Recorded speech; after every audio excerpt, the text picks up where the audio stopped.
যদি কেউ চায় যে তার আয়ুটা বৃদ্ধি পাক, চান নাকি আপনারা? আয়ু বৃদ্ধি চাই না এমন কেউ আছে নাকি?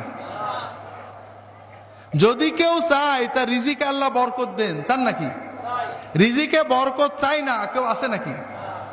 আল্লাহ রাসূল সাল্লাল্লাহু আলাইহি ওয়াসাল্লাম বললেন, ফাল ইয়াসিল রাহিমাহু, সে যেন তার পিতা মাতার মাধ্যমে পাওয়া আত্মীয় স্বজনের সাথে সুসম্পর্ক রাখে, তাদের হক আদায় করে, তাদের ক্ষতি না করে, তাহলে আল্লাহ তার আয়ুও বাড়াবেন, রিজিকেও বরকত দান করবেন।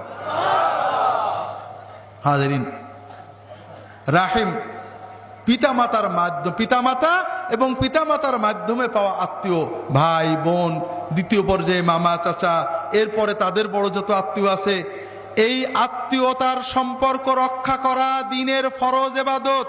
আত্মীয়তার সম্পর্ক ছিন্ন করা, আত্মীয়দের সাথে খারাপ ব্যবহার করা আকবারুল কাবায়ের, সবচেয়ে বড় কবিরা গুনাহগুলোর অন্যতম।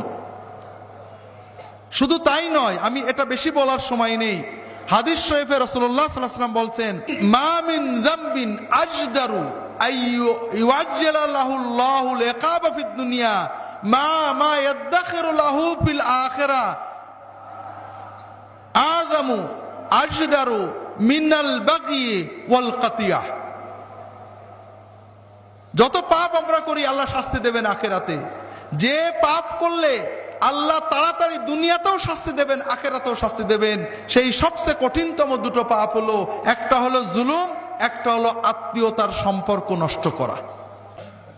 স্বভাবতই আমাদের দেশের সমাজ ব্যবস্থায় মেয়েরা শাশুড়ি ননদ দ্বারা অত্যাচারিত হন, আবার ওই নারী যখন শাশুড়ি ননদ হবেন তখন তারাও অত্যাচার করেন না? এটা আংশিক। অন্য পরিবেশ থেকে আসা একটা মেয়ে কখনো সত্যিই খারাপ আচরণ পান, কখনো ভালো আচরণকে খারাপ মনে করেন। সর্বাবস্থায় তার মা তার বোন যে আচরণ করলে রাগ করতেন না, স্বামীর মা স্বামীর বোন আচরণ করলে রাগ করবেন, এটা হতেই পারে। কিন্তু দুটো বিষয় মনে রাখতে হবে।